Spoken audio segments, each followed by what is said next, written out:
नागपुरात आता एक महत्त्वाची बातमी. आक्षेपार्ह वक्तव्य आणि ऑडिओ क्लिप व्हायरल प्रकरणी डॉक्टर प्रशांत कोरटकर यांच्यावर नागपुरात सुद्धा गुन्हा दाखल झालाय. नागपूरच्या बेलतरोडी इथे हा गुन्हा दाखल झाल्याची माहिती आहे. दीपक इगळे यांनी बेलतरोडी पोलीस ठाण्यामध्ये गुन्हा दाखल केलाय. कोरटकर यांच्यावर योग्य ती कारवाई करण्याची मागणी इंगळे यांची आहे. तर इंद्रजित सावंत यांना धमकी दिल्याचा कोरटकर यांच्यावर आरोप आहे. आक्षेपार्ह वक्तव्य आणि ऑडिओ क्लिप व्हायरल प्रकरणी डॉक्टर प्रशांत कोरटकर यांच्यावर आता नागपुरात सुद्धा गुन्हा दाखल झालेला आहे.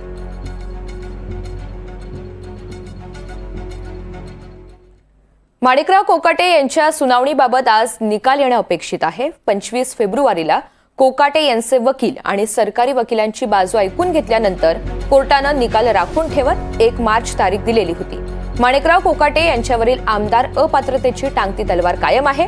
2 दिवसांवर येऊन ठेपलेल्या अधिवेशनात सुद्धा या मुद्द्यांवरून विरोधक आक्रमक होण्याची चिन्ह आहेत. तर माणिकराव कोकाटे यांच्या सुनावणीबाबत आज निकाल येणं अपेक्षित आहे.